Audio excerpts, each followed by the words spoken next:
So, hello everyone, and welcome to yet another episode of Wage Women Advocating for Gender Equality.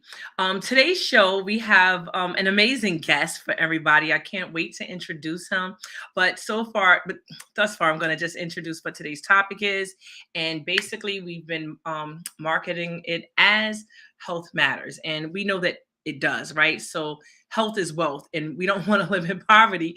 And so many of us don't become familiar with what it is that we need to do to really have good health outside of being young and youthful, right? So as we start to mature and numerically in age, we start to see health issues arise, and we don't really talk about how to actually go about resolving those health issues aloud. So sometimes it puts us in a state of solitude where we really don't have anybody to talk to at all, and that's what today's show is going to be about, right? Many of my friends have started the fight against diabetes. I myself, at one point, was pre diabetic. And I think it's something that people really need to start to explore exactly what it is, how to deal with it, and handle it with care, because we always want to move really good toward ourselves, right? Because as always, we want to build community, we want to build unity, and we can't do that until we first build ourselves. So, with that being said, we're about to start our show, guys. Stay tuned.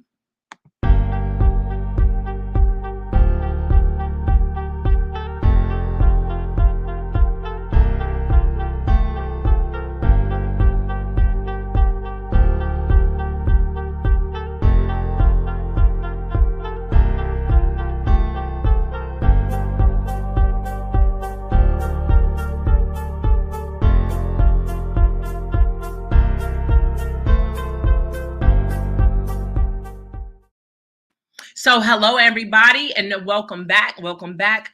Without any further ado, we want to immediately bring our guest onto the show. So, I want you guys to just give it up really quickly for Bernard Clark. He's an educator. And Bernard, if you could just introduce yourself and tell us a little bit more about yourself. Well, thank you, my sister Sheila Montague, for bringing me onto your show. I appreciate it. I'm basically a parent. I always say I love that it. when I love people ask me, well, about myself, and I'm because I throw in my hat with the Christian way, the message. I love the Christ message. I decrease so that others can increase. So I'm a parent. I got three beautiful children. Two are in education. My daughter is a assistant coordinator flag of the marching band at her school. Also a teacher. My son is an artist. So those we as parents, we teach them how to fish, and they create for themselves. So I'm a parent.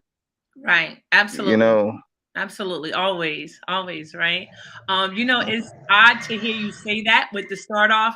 I think women in my age group have been calling themselves a parent so long that we're starting to try to identify, now that some of us are empty nesters, who are we beyond being a parent. So I think that's like what, me and a lot of my friends talk about. But we also talk about raising awareness in our community about things that impact us overall, right? And how we eat. Health is one of those things. So just saying that, what made you, or what motivated you to become more concerned with health as wealth, and just issues, period, just to put us in a better, health state. well, for me personally, my journey, I in August 26th, this year, in a week, I'll be turning 50. So I'm actually, God willing, or inshallah, I'm going to be, I will be hitting the half century mark. And my father, he you know lost a leg in his walk. And I remember, looking at him in the hospital when the amputation took place, and he ended up dying of colon cancer. So, but I remember thinking, Kunta, Kente in the hospital. So it's when I hit the fifth, when I got when I started to approach the 50 mark, it dawned that you gotta slow down, hit the pause button. I went to the doctor. He set me up for a colonoscopy, And one of the first questions he asked me was, "Are you mentally prepared for it?" And I Wow. thought that was odd, what I'm saying, am I mentally prepared for a colonoscopy? And not realizing the the intrusiveness of the procedure. You know what Right. I mean? But I remember when my father, got his first colonoscopy, he said, Bernie, remember when I always used to tell you my mother said I was full of shit? And he was like, I remember cracking up. Like, he said, literally, I was full of shit. So I think, ultimately, when you're approaching 50, for me, this process, started to, become a little bit more important to think about. You know what I'm saying? Especially if, Right. you want to be around for your grandchildren and, be an active part in their lives. So, Absolutely. those are the things that really, got me motivated more so to start taking the doctor's, prescription plan more Right. seriously. Let me ask you a question, a really important question. A lot of people don't. A lot of people end up fighting diabetes on their own, right, and in isolation because we don't always feel like you have a support group of people that you can talk to. There's support groups for everything, right? Alcohol Anonymous, if you were on fentanyl or whatever, but it's always a support group. But with diabetes, not so much that we know about. That's highly publicized, and because it's a level of fat shaming that goes on in our community. And I know that you mentioned before when the doctor asked you, were you mentally ready?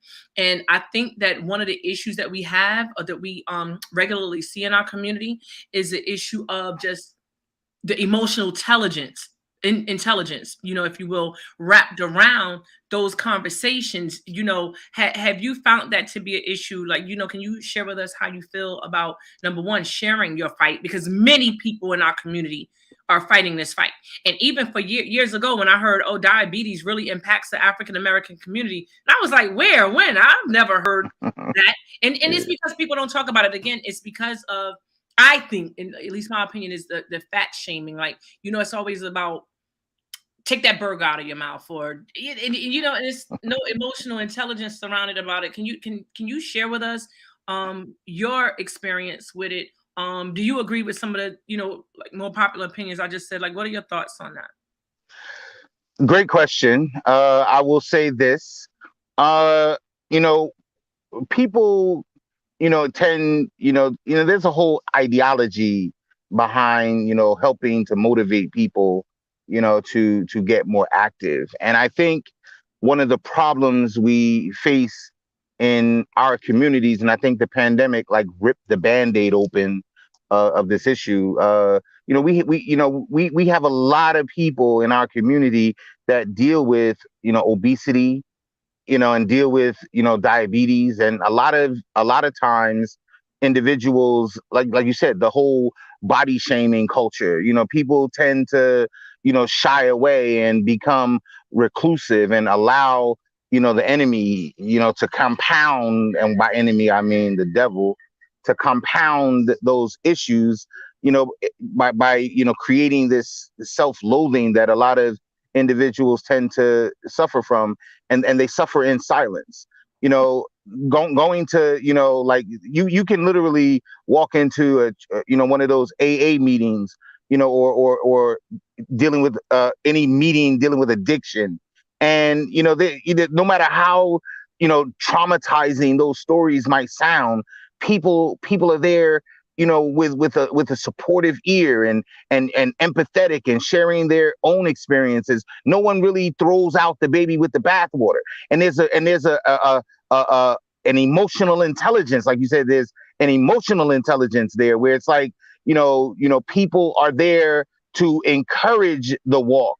And I think, as far as, people who are dealing with because most people who find themselves in a situation where they're obese, there's trauma oftentimes connected with that obesity. There's and those vices of, remember in the scriptures, when Jesus started his ministry, the very first thing the devil tried to tempt him with was food.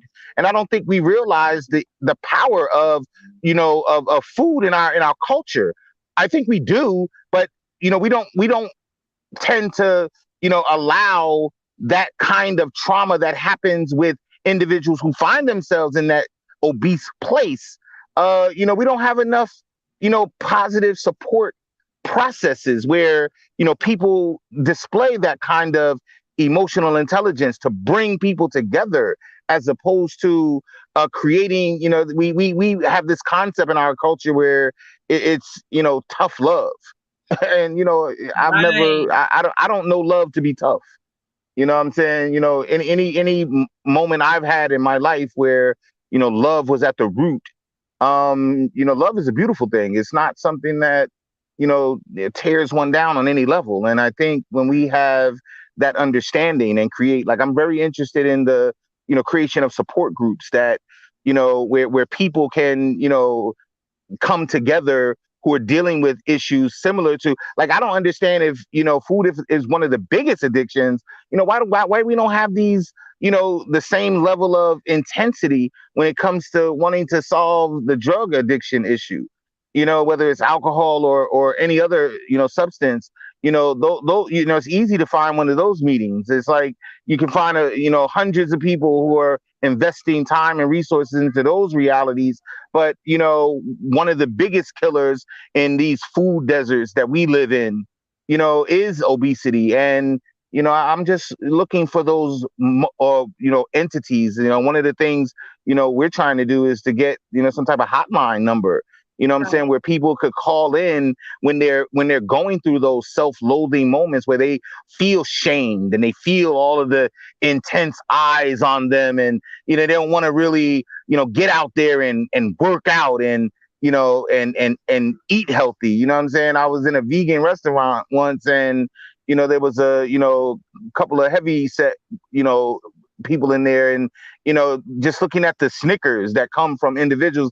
And then I overheard, why why are you eating vegan? It's like, you must be eating a lot of it. It's like Okay. there's just this repressive, oppressive kind of culture when it comes to, the shaming of folk who are dealing with major trauma in many cases. And Right. if you're going to compound that trauma, by my mother always taught, tact. If you don't have nothing good to say about a person, That's don't say right. nothing at all. Don't say nothing. Say nothing. Let them deal with, especially in a pluralistic society where there are multiple ideologies converging on so many different levels. I mean, we have to do better as a culture, as a people, Absolutely. when we're dealing with these issues.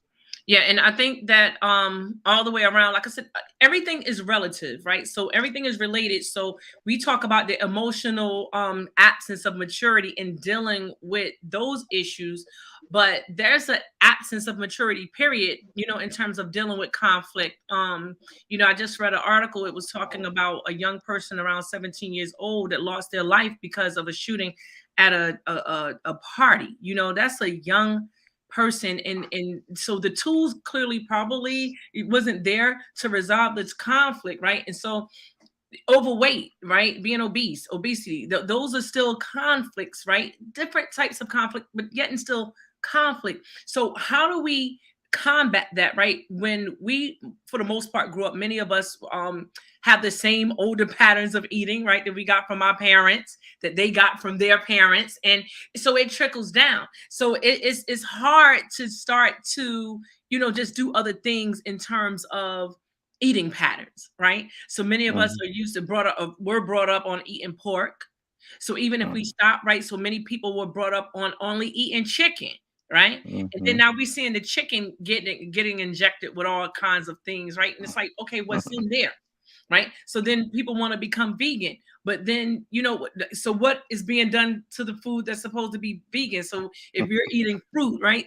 Something's being pumped into the fruit. So we have a era that we're living in now that's really precarious when it comes to um, just choosing what it is that you want to put in your body to eat. And then, like you said, I want to be vegan, but so I'm in a vegan spot, but I'm overweight still.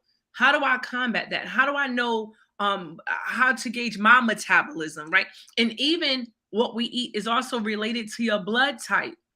In my search to just find my blood type, it took years because people didn't want. I mean, I wasn't just on it, but people didn't want to give it to me. I'm like, I'm at the doctor. I just can't ask, and it's something that for whatever reason is not shared easily. I had to do a lot to just recently get my blood type, and again, your diet, your blood type kind of dictates your diet, what works for you in some cases, not all.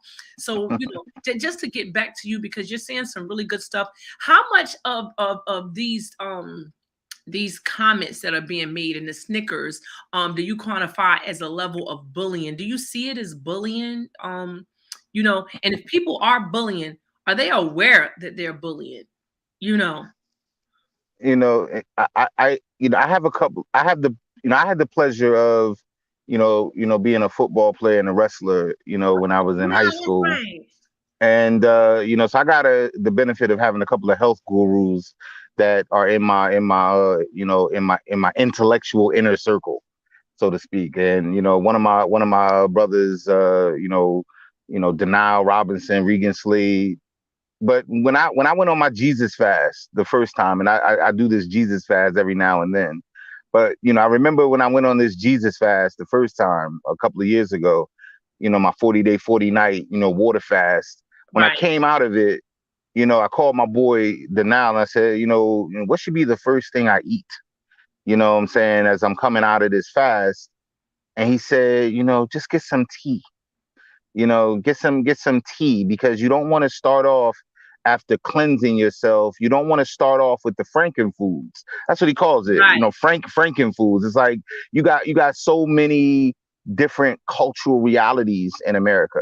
This pluralistic, society that, on so many levels of conversion. In some cultures, the eating of insects is a delicacy, as a norm. You know Right. what I'm saying? Right. Absolutely. I was watching, Alone, this survivalist series where they took 11, contestants and survivalists, and they stuck them in a remote region of the world, and they had to survive. You know what Right. I'm saying? And the last man standing, got like $500,000. But those questions, really boil down to personal choices and research. You know what I'm saying? Because I think one of the things Black people specifically, we grew up on poor food. Right. Remember, we're dealing with a historical reality that is present in the Black community that many other cultural groups don't have the emotional intelligence to connect with. You know what I'm saying? If you're coming into America, for the first time, and you're coming from a different culture where there are norms in those other cultures, and then you're coming into the American experience where the Black American has been here since 1619, struggling to shake the yoke of an oppressive regime that has deliberately attacked our foundation on every level, including food. Right. So it's like there's a lot of historical baggage that we have to shake off. Right. And every generation ups the ante a little bit. You know what I'm saying? It's like, Right. and that's where we have to rely on a protracted process, Right. to not only get the knee off of our neck, so to speak, because that's where we are. It's like Malcolm X, telegraphed it best when he said, you can't, stick a man in the back stick a knife in his back and pull it out, several inches, and call that progress.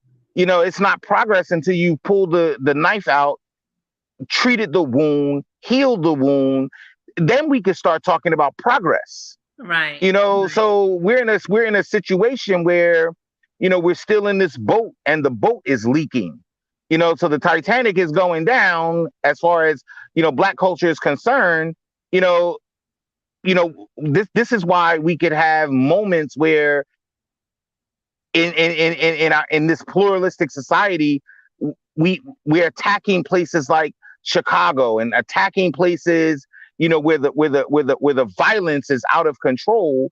Yes, we have got to promote and a consciousness of, self responsibility, because we have to take responsibility for our group.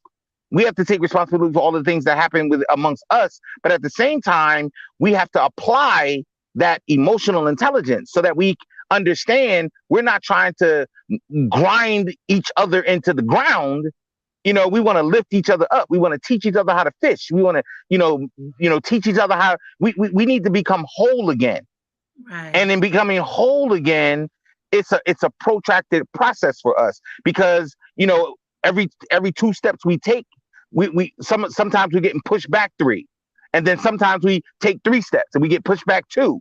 Sometimes we get, but at some point, we're gonna break through that glass ceiling and experience a cultural independence where, now we can, start to apply, a sense of political maturity, where it's like, okay, and I'm a big advocate of political maturity today. It's like, you got multiple parties in America. It's like, okay, we're going to go to, the Democratic Party. We're going to say, listen, we got 10 things on our cultural list that we need to get done. What are you prepared to do for us? Well, we can give you 3 of those things on your list. Then we got to have the fortitude to walk to the other party and say, okay, Republicans, what do you have? This is our list of 10 demands. The Republicans say, okay, you know what? We're going to give you 8 of those things. Right. We have to have the level of political maturity to say, okay, you know what? We are going to align ourselves with the Republicans right now, because they're the ones who are, speaking to the issues that are dominating our reality. Like, until we get to that place, we're going to constantly, take shots at one another. We're going to constantly see situations where a few people get ahead and then they don't think about the rest of us. So it's like the rest of us could be thrown under the bus or expendable.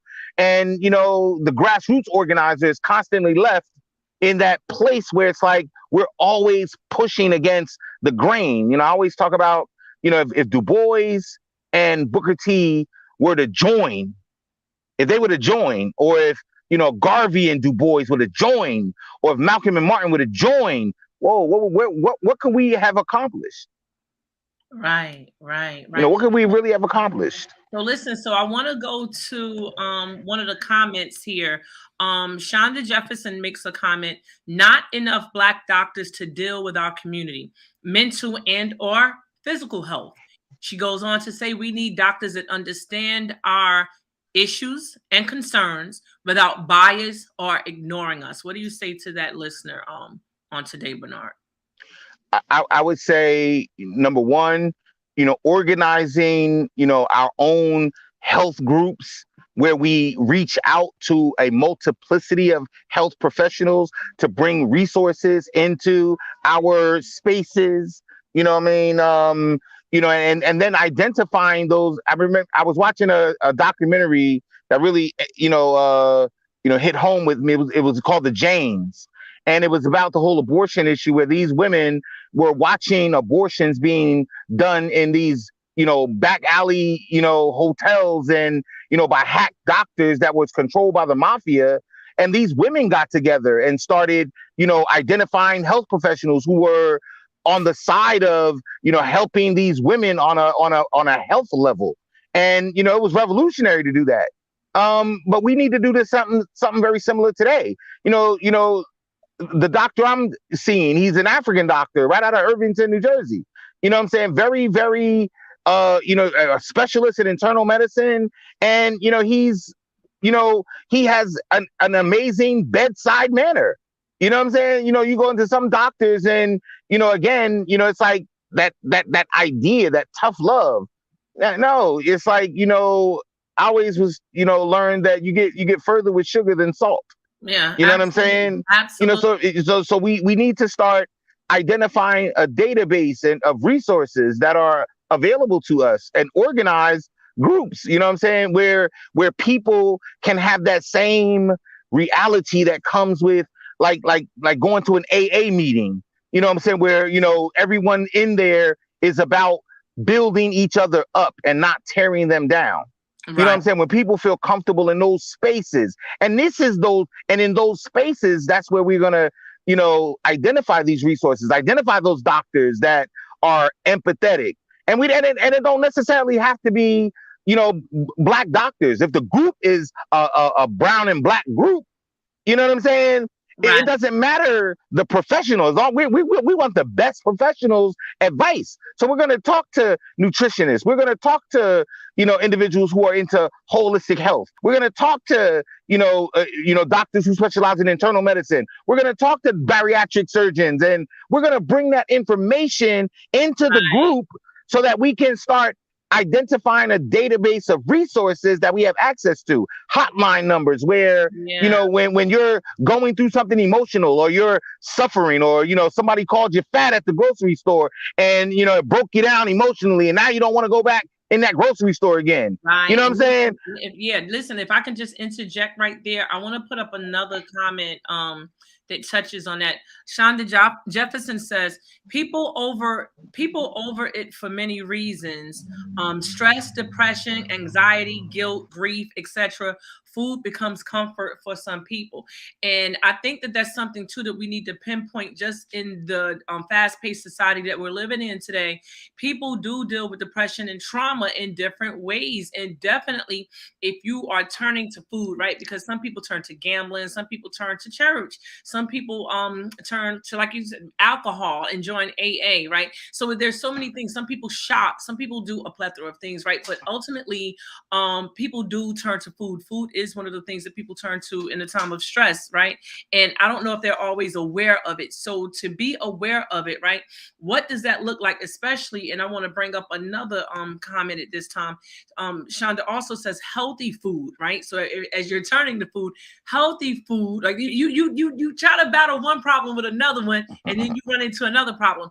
So again, healthy food has been so expensive now, especially organic foods. They have made it economically and financially impossible to eat healthy for our people. Now, because we know that jobs, right? We have a high unemployment rate. Jobs are hard to come by. People need money. So again, how do you afford the diet that you do need if you want to eat right? So everything becomes a problem attached to another issue, attached to another concern. Like, how do you combat that? Like, if we can't afford to shop in Whole Foods, how, You how do know, we have regular access to such foods? going back to the concept of organizing, these groups, and identifying resources. Like, literally, I didn't realize that there was a place called the farmers market until I was an adult. It's like I'm like in my 40s, and there's a farmers market, where you can, get fruit and vegetables that farmers are bringing right from the farm into the mainstream.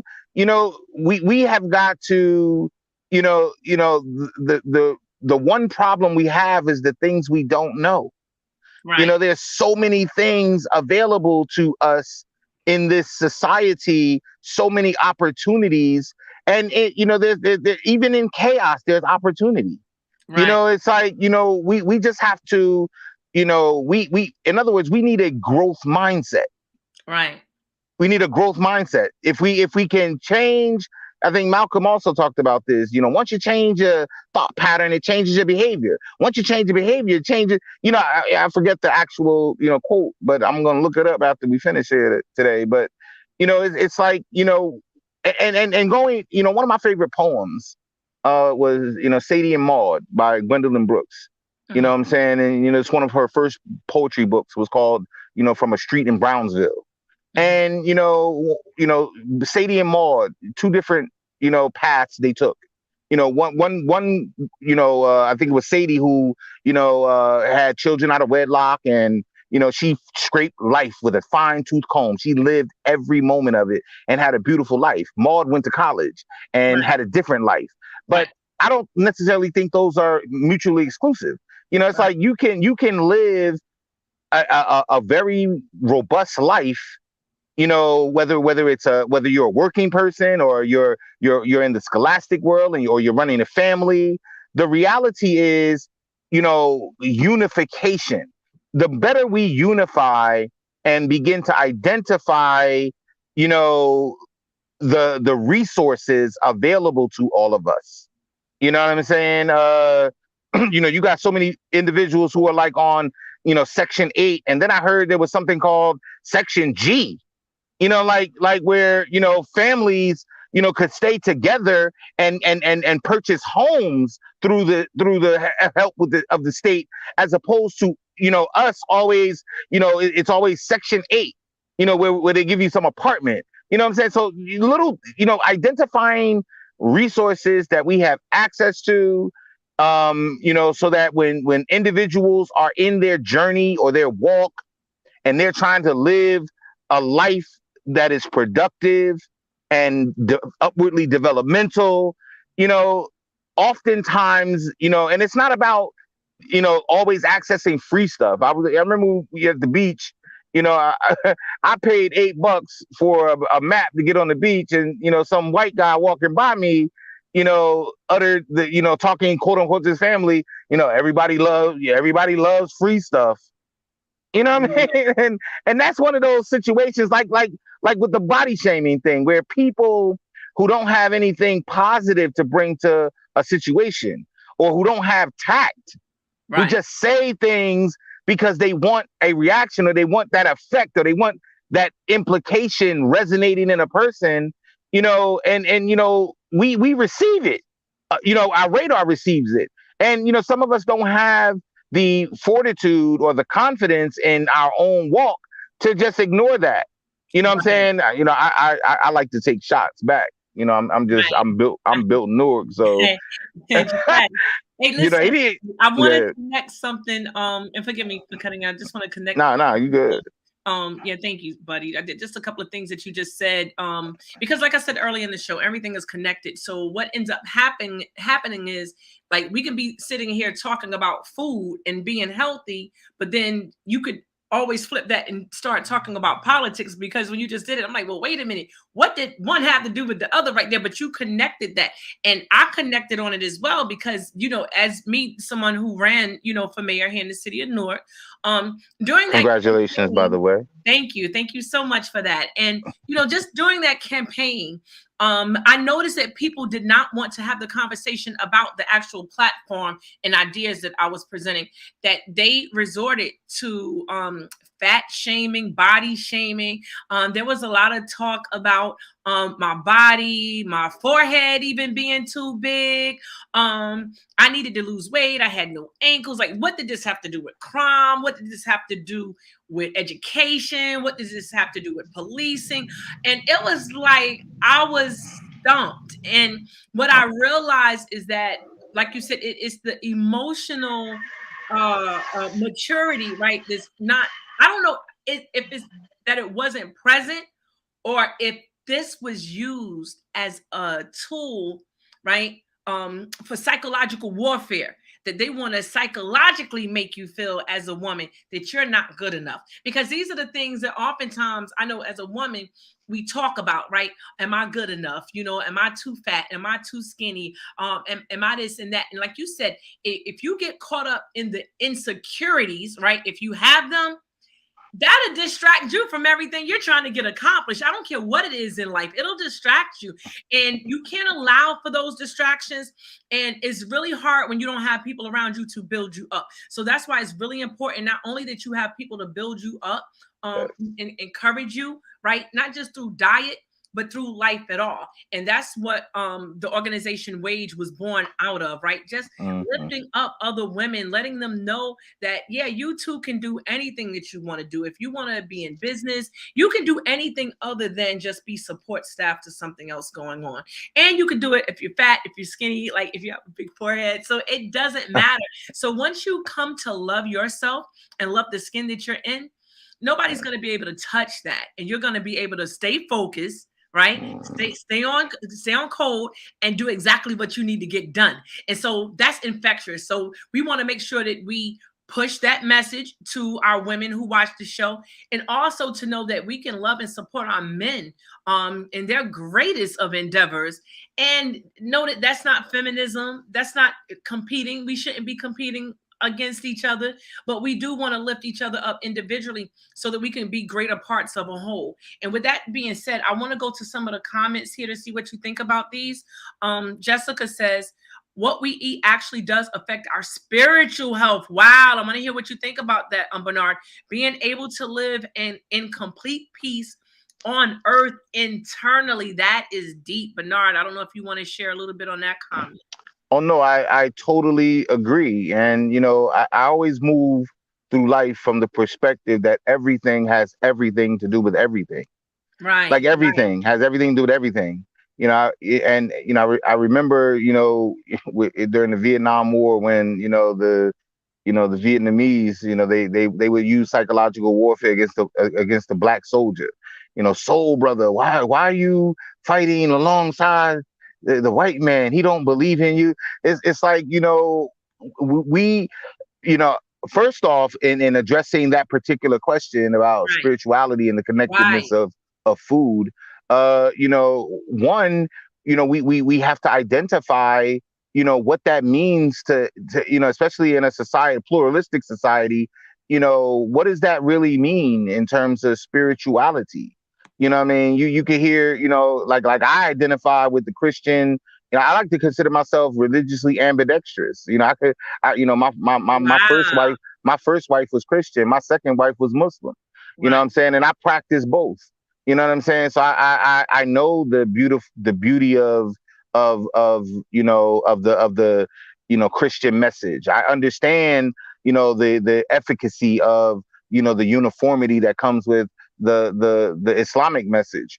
You know what I'm saying? And Abraham is connected to both, and if we really delve into deep dive into the scriptures, but then you have the Dr. John Henrik Clark's, who gave us the understanding that all of this originated in Africa. You know what I'm saying? And you could see the roots of both Christianity and Islam in the Mali, Songhai, Ghana. Chancellor Williams wrote a book called the Destruction of Ancient Black Civilizations. That might be something we want to look at. But the point is, you know, there is a uh, uh, uh, there is a health that comes with with eating right.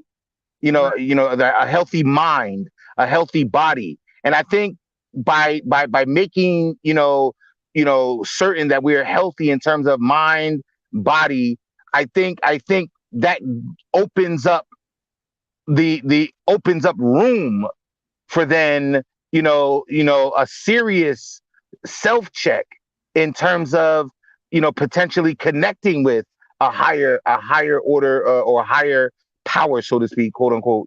I always it's always a difficult conversation, when you're in a pluralistic society, trying to talk about, I remember Malcolm saying, when he organized the UNIA, it was like, listen, leave your religion at the door. You know what I'm saying? We, as black people in this country, we have been assaulted on every level.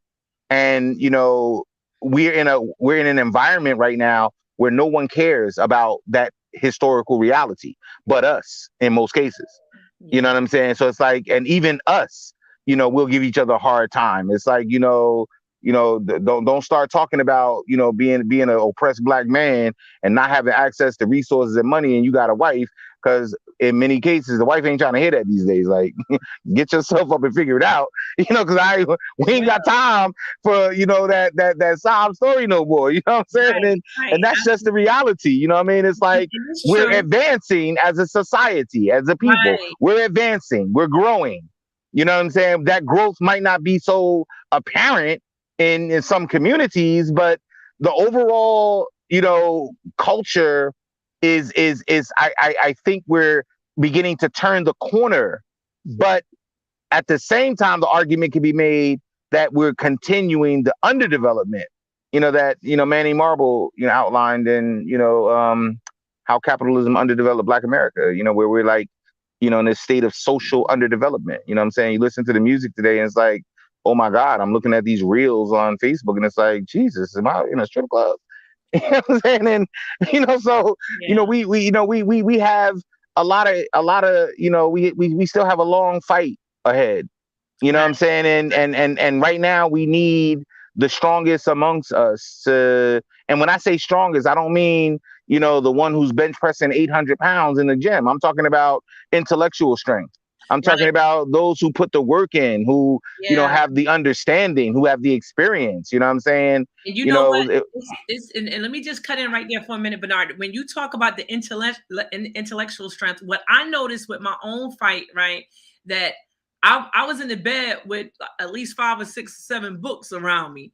And I was like, and when people was talking, I didn't realize I had gained so much weight. And I'm like, wait a minute, like, how did this happen? Because I'm reading and I'm eating while I'm reading. So there's a mm, balance that I learned that needed to be adopted in that I didn't allow exercise to disappear while I was working on um my state of being a higher level intellectual, right? Because there were so many things that I didn't know. There's so many things that I still don't know. So in me doing that, when I have spare time, that's what I was doing as opposed to exercising. That's what I was mm. doing instead of opposed to making sure I was putting the right foods in my body, because sometimes a Babe Ruth tastes better, right, than lettuce. So I had Yes. to work on that. But I wanna go really quick to another comment I would like you to respond to. So we have a Facebook user that says, when I hear Jessica's statement, I hear my message from a vegan standpoint. I don't involve myself with the unnecessary murder of animals. Wow, yeah, agreed. And their suffering in cages and being enslaved for their flesh. Comment on that. Are we still eating meat, Bernard? Hey, listen, I definitely concur with that message. And again, it's a difficult journey when you have been in a state of oppression, when the knee has been on our neck, so to speak. I've gone back and forth between that, vegan reality, I mean, I just, chicken is one of them addictions that just, it's like that devil on your shoulder. He's like, Popeyes. You saw what that Popeyes chicken sandwich did to us. We went crazy. You know what I mean? We increased Popeyes. They probably caught a couple billion off of expenditure during that moment. But we're always under some type of, assault on our, especially when you've been conditioned a certain way. I remember a young single mother taught. I remember this girl got her first child in like the 8th grade, and so fast forward 4.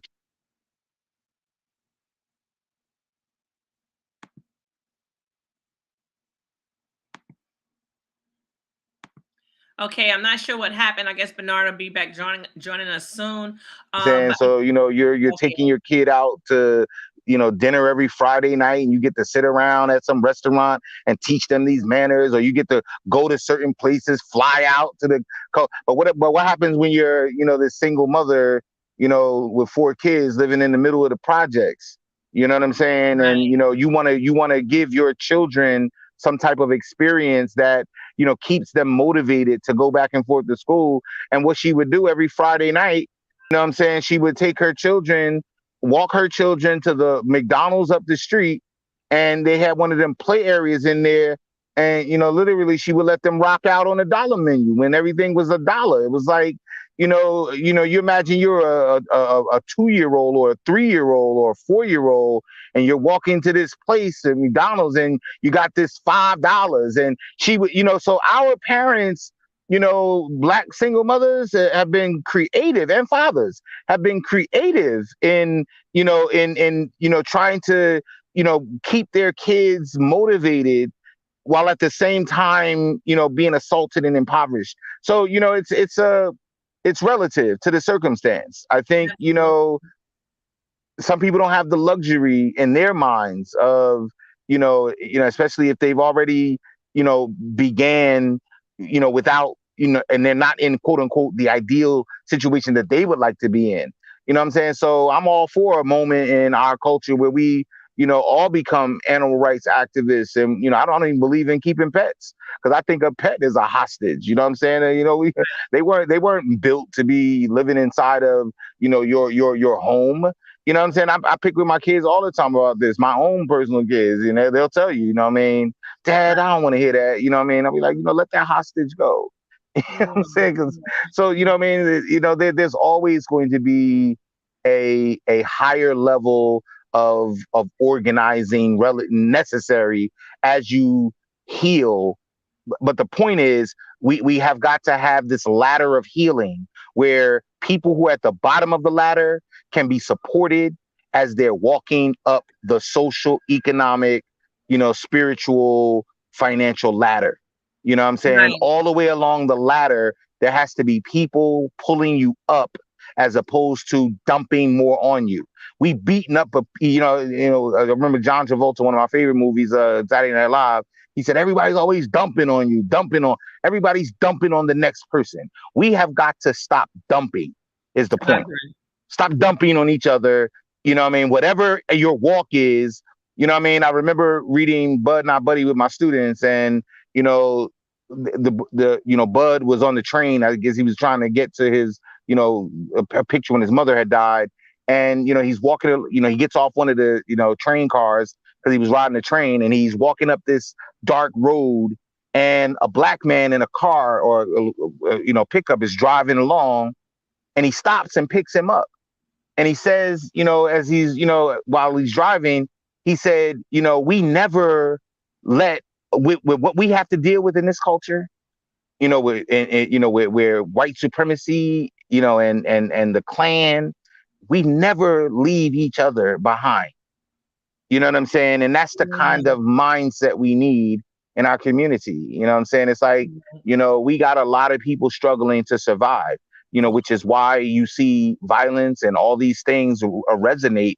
And, and we're in a society where everybody flosses. Like, you look at social media and you think everybody flossing. Nobody is vulnerable anymore.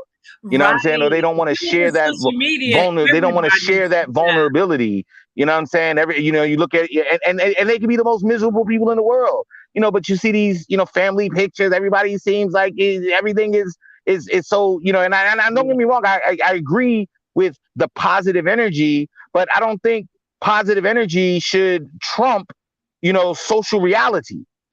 Right. If Ooh. you're going through something, you should have the same strength and fortitude to be able to reach out to people. And if you're not in that place of the nurture where you want to help people, just don't say nothing at all and keep it pushing. Right. Just keep You it know what I'm pushing. saying? Just keep it I pushing. love what you just said, that the positive energy shouldn't trump the social reality. And I think, again, is definitely a point of insecurities. People don't want people to know their weaknesses or their vulnerabilities, but there is strength in allowing that to get into the atmosphere, because number one, you're releasing it. Number one, you're letting Mm-hmm. go of the chains that would necessarily bond you, Mm-hmm. to the confines of not reaching your highest goals and expectations. So yeah, again, it's just some good stuff to get from But there. also remember what Jay-Z said. Like, and don't get me wrong, I got a lot of shots I want to take at Jay-Z sometimes. But Jay-Z did do a video where he was talking about how, you want to hide yourself. And when somebody sees you, oh my God, it's like, what I mean? They see me. They see my vulnerability. They see my weakness. And a lot of times we displace aggression onto people who Mm, we perceive like I love people who speak multiple languages. I wish I could speak multiple languages. But if I'm in the supermarket and a bunch of Spanish people are sitting there talking and they're having a good time and they're laughing around, I'm not looking at them people like, what are they saying? Are they talking about yeah, me? If yeah, I if I'm, that's where the insecurity. If I'm really concerned with that, go learn Spanish. You know yeah. what I'm saying? Go learn Spanish. It's You know true. what I'm saying? It's It's true. like, It's we have got to have a growth mindset in our society. You know what I'm saying? It's a message that is pushed in schools, specifically the charter movement, but there's a lot to be said about a growth mentality. And that begins with self-awareness. yeah. To thine Just own knowing that. self be Yeah. true. Be I, true to self. Facts. I heard Lauryn Hill say something similar to that recently. She said anything not growing is dead. So definitely 100% on. Yes. And I want to share some of these other comments. with you. Yasia, thank you for joining us. Says one day at a time is what I have to tell myself. Every day gets better for me. Absolutely. Um, Amen. Absolutely. We have another comment that says, I think this is Marilise. I'm lucky to have had the hindsight to participate in the city's Adopt a Lot program and taught my children a lot about gardening and grew tomatoes, lettuce, zucchini in boxes here right in Newark. We need to find the time and energy. And listen, that is something that is a huge point of conversation now. I don't know if you want to add something to that comment, Bernard. We only got 2 minutes left, but we got several more comments I want to bring to your attention. But Well, what do you yeah, when I think about growing food during these times? well, ironically, when I was teaching at the Greater Newark Charter School, we had a brother by the name of, Alexander Markelides, what I'm saying, who started within the school. He was a science teacher. He brought all of us in, a community garden right on Clark Street in Newark. And this is back in, I want to say, 2000 and I can't remember when that school closed down, but it was a minute ago, because actually Cory Booker, usurped the idea, brought us down to the community garden that they started in on Hawthorne Street. So this is a concept we've been working with for years now. You know what I'm saying? And I'm glad, there's a book called Seed People that kind of, sparked us towards that effort. You know what I'm saying? Unfortunately, politics, tends to be brutal. And, so it's like, that institution suffered, being closed because of the political fighting that was going on between, two camps. I won't, mention any, Right, right, right. names, but the point is, But do you think that that's where we should be headed, growing our own a- food and vegetables? absolutely. I'm on board with the whole idea. Like, I was watching Alone, because I'm of the mindset where we got to start teaching survivalists Right, realities amongst our people, not just growing food, but how to build a shelter if we were in the middle of the woods, if right, we had to run one day. You know right, what I'm saying? We don't, we all, we I remember, one day, if the bullhorn starts to, black people, march to the nearest football field and leave all of your right, things. right, You know what I right. mean? We might have to run, you know what I'm saying? And we No, might I have to agree. live in the woods, you know what I'm saying? So I we agree. we should know different types of trees. We Yeah, should know what plants life to that we can actually consume. You know what I'm absolutely. saying? Our Absolutely. people, there was a movie called Killer of Sheep, where it's about these inner city communities, and where black people in those communities never leave the block. Like, you literally have kids who've never left their street. You know what I'm saying? So, when it comes to, you say, well, let's go kill a chicken and eat a bird. They're already running to the supermarket or the corner store. You know what I'm saying? We don't have these skills. Just building a fire, a campfire. You know Right, what I'm saying? right, Building a shelter. There's a lot of skills that we are devoid of growing up in the concrete jungle. right. You know what I'm saying? Listen, quick question. Quick question. I hate to cut you off. I love you. We're running out of little time, so I got to speed it up just a tiny bit. yeah, Let me yeah, give you the last word. Richard L. Smith is with us. RLS. Thank you for joining us. And he has a question. He says, when you spoke of food or of when you spoke of food or product deserts in the community, I think he's talking about food deserts in the communities. yeah, yeah. How do we hold these commercials? Great questions. How do we hold these commercial entities responsible to serve better products such as fresh fruit and veggies to our neighborhoods? Well, don't spend your money. You know what I'm saying? We have, I played with an idea, where a vendor's idea, like, the bazaar.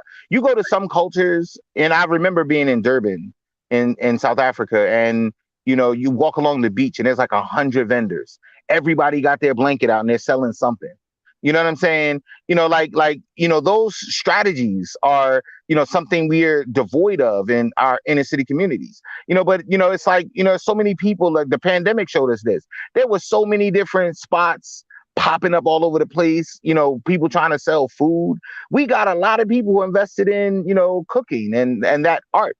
And I think if we, were to, stop spending our money at those major changes. It's easy to go to McDonald's because, I was, joking around one of my friends, Hakima Bo, she has her own business where she, cooks, keto foods. And I'm actually, one of her clients. And, it's like we have people in the community who just don't have the visibility, you know what I'm saying? Who don't have the, for whatever reason, you know what I'm saying? Right. And I think this is where, people who are, invested in the health and well-being of the community. And I hate to always dump it on politicians because I don't, but those people who are invested in our communities should be listening to the people But more. yeah, so just on that, because like we have 5 minutes left now, Marilise is saying that just because you touched on the political piece, I lost my lot with the Baraka administration. I am in Newark. So this is a Newark resident who is saying that she lost her lot. And I could relate because we had 3 vegetable lots right on my block. And since we had that new administration in 2014 now, like all the lots just disappeared. So I don't know if the concern is not there, if we don't have politicians who understand how important fruit, vegetables, and things like that are in our community. Because again, this ranks at the top of a lot of the conversations I have regularly, just growing our own food right now. And yet and still it seems like the administration that we do have in office, I haven't seen a lot of concentrated efforts surrounded around keeping those lots that we did have here in Newark, or much less bringing them back. So I don't know what your thoughts are on that. This is something we kind of touched on, on our beach building day. We could, Yeah. like look at your street. It's like, when we need block associations, we need little town halls running out of people's homes, block associations where groups can get together and start putting $10 in a pot and buy those lots and turn them into those community gardens on every block. See, if we start to organize on that level where, it's like, we're so disconnected. You know what I'm saying? Like everybody in the, do we even have a list of all of the district leaders? Like, is there a Right. list of all of the district leaders so that people know who to turn to? This is what I mean when I say not understanding community resources. But if we could connect with people, everything has everything to do with everything. You know what I'm saying? Right. See, one of the reasons certain organizations have a monopoly in our communities, because Democrats, no group should have a monopoly in our community. No group. We should be, organizing our own. Like every block should have a block association. Every block should have a block association president. Every block association president should be connected to the district leader. Every district leader should be connected to the city apparatus so that when information is being passed down from the top down, we got information getting to the grassroots. You know what I'm Right. saying? I shouldn't need $200,000 in order to have a sit down with the councilman in the air in the community. Wow. I Yeah. shouldn't have to have $1 million to sit down with the mayor. There was a time we organized together. You know what I'm saying? But I guess, what I'm saying, out of sight, out of mind, but the point is, you know, just because you're not, connected to some entity doesn't mean the fight stops. Like we got to find creative ways to organize and fight. You know what I'm saying? So if 10 of your homeowners on your block say, you know what, this place over here is giving us, there's an abandoned lot right here. All of us gonna chip in together. We're gonna get this abandoned lot and we're gonna use this abandoned lot to do something positive for our block. And when you start that kind of organizing, then what you see happen is individuals start to become more politically mature. And as we become more politically mature, now we can be like, listen, all right, you know what? You running for, council. I'll never see y'all until it comes election time. But you know what? We've been organizing every day. Well, let me say this. And again, in the essence of time, Newark is a very transient location, right? So people are always coming and going. Plus, over 80% of the people who live here are renters, right? And we're undergoing a gentrification right now, so it's more transient than ever. And I said that to say that there has been, even though the regular verbiage is that, yes, build block associations. No, but they don't get support. That is not what is wanted.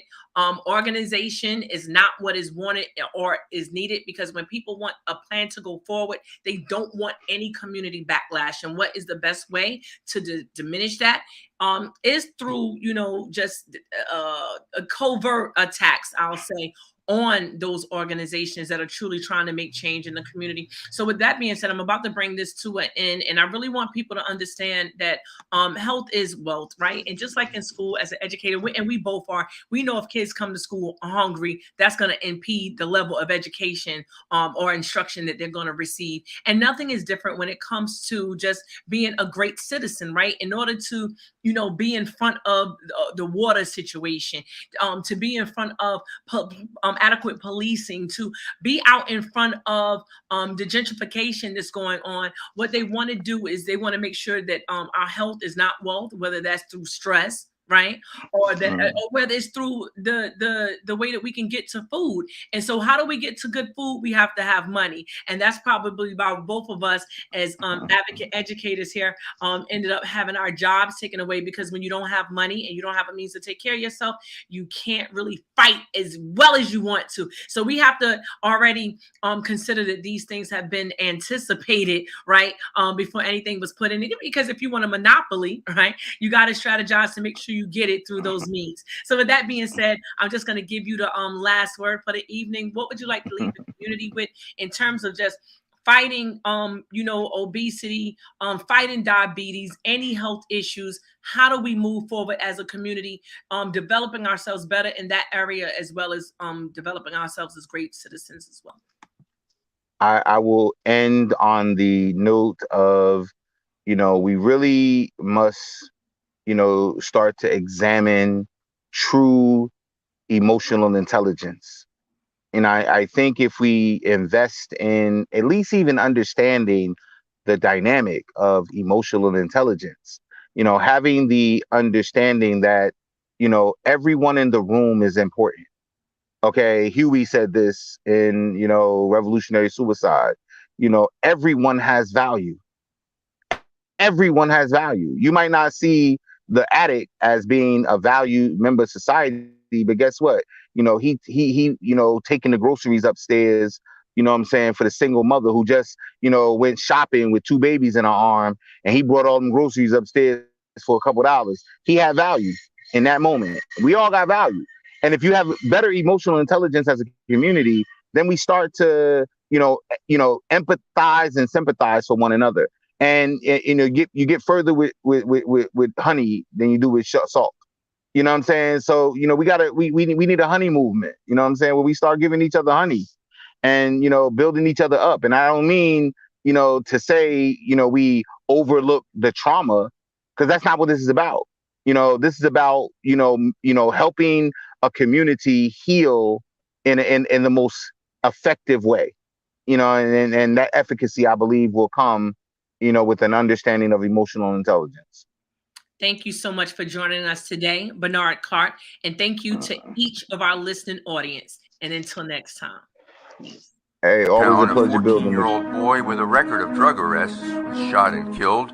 It was the 10th fatal shooting or stabbing in Newark in 10 days. Another deadly shooting investigation is underway tonight in Newark. This comes after a wave of violence erupted. First, let me introduce y'all to the mayor, and I'm saying mayor because that's what it is. Some call me Sheila or Silver Bullet, just know I'm all about handling biz. First, we're gonna start by saving the kids, making the city a safe place to live. Unlike some people, that's all about self. My only mission right now is to give, and now it's feeling like Resident Evil. deal with all of these fake political leaders. They need to go sit in the bleachers and just stay motivational speakers. Being the mayor is not for the weak. Got my feet on the ground and I'm out in these streets. You can show me with action, it's not what you speak. Say you for the city ain't beat. Lit the city on fire, we're walking through ashes. Parents are tired of giving you passes. Why are our children not learning in classes? Teach about businesses, real estate taxes. Fighting to keep low income housing. So much corruption, it's astounding. Team North, we can't allow that. And there ain't no way to get around that. Nothing but change when you vote for me. Time to get back where we supposed to be. Open the door, open the door.